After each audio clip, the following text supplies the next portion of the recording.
Hello, ഇന്ന് നമ്മൾ ഉണ്ടാക്കാൻ പോകുന്ന ഈ ഒരു ഐറ്റം കുട്ടികൾക്കും വലിയവർക്കും ഒരുപോലെ ഇഷ്ടപ്പെടുന്ന ഒരു അടിപൊളി ഐറ്റമാണ്. ഇതിനധികം സമയമൊന്നും വേണ്ട, ഈസി ആയിട്ട് പെട്ടെന്ന് ഉണ്ടാക്കാൻ പറ്റുന്ന ഒരു ഐറ്റമാണ്. കുറച്ച് ചിക്കൻ കറിയും കുറച്ച് ബ്രെഡും ഉണ്ടായാൽ ഇതുണ്ടാക്കാം.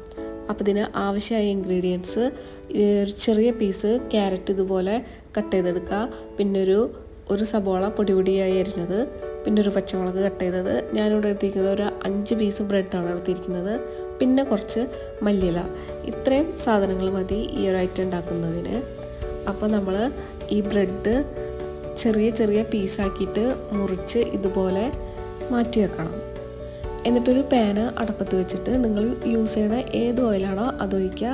ഞാനിവിടെ യൂസ് ചെയ്തിരിക്കുന്നത് വെളിച്ചെണ്ണയാണ്. കുറച്ച് വെളിച്ചെണ്ണ ഒഴിച്ചിട്ട് ഈ അരിഞ്ഞു വെച്ചിരിക്കുന്ന ക്യാരറ്റ്, പച്ചമുളക്, സബോള ഇതെല്ലാം ഇട്ട് കൊടുക്കുക. എന്നിട്ടെല്ലാം കൂടി ജസ്റ്റ് ഒന്ന് വഴറ്റി കൊടുക്കുക. പിന്നെ ആവശ്യത്തിന് ഉപ്പ് കുറച്ചിട്ടാൽ മതി. ഓൾറെഡി ചിക്കൻ കറിയിലൊക്കെ ഉപ്പ് ഉള്ളതാണല്ലോ, അപ്പോൾ ആവശ്യത്തിനുള്ള ഉപ്പിട്ടിട്ട് എല്ലാം കൂടി ജസ്റ്റ് ഒന്ന് വഴറ്റി കൊടുക്കുക. അതിനുശേഷം ബ്രെഡ് ഇതിലേക്ക് ഇട്ട് കൊടുക്കുക.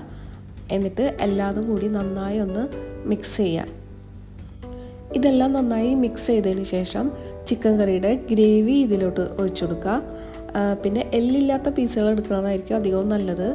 എല്ലുണ്ടെങ്കിൽ ആ എല്ലൊക്കെ ഒന്ന് മാറ്റിയിട്ട് ആ ചിക്കൻ ഇതിലോട്ട് ഇട്ട് കൊടുക്കുക.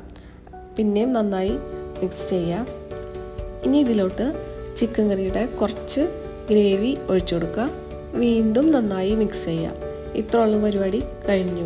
അപ്പോൾ ഇത് പ്ലേറ്റിലോട്ട് മാറ്റിയതിന് ശേഷം നമ്മൾ കുറച്ച് സബോള, കുറച്ച് മല്ലിയില ഇതൊക്കെ ഇട്ടൊന്ന് അലങ്കരിച്ചാൽ മാത്രം മതി. നമ്മുടെ ഐറ്റം അപ്പോൾ റെഡിയായി വന്നിട്ടുണ്ട്. ഇത് ചെറിയ ചൂടോടുകൂടി കഴിക്കണം.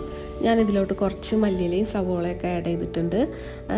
അപ്പോൾ നിങ്ങളിത് ട്രൈ ചെയ്ത് നോക്കിയിട്ട് നിങ്ങളുടെ അഭിപ്രായങ്ങൾ കമൻറ്റ് ബോക്സിൽ അറിയിക്കണം. നിങ്ങൾക്ക് ഈ വീഡിയോ ഇഷ്ടമായാൽ ഈ ചാനൽ സബ്സ്ക്രൈബ് ചെയ്യുക, ലൈക്ക് ചെയ്യുക, ഷെയർ ചെയ്യുക, കമൻറ്റ് ചെയ്യുക. അപ്പോൾ അത്രയേ ഉള്ളൂ. Thank you.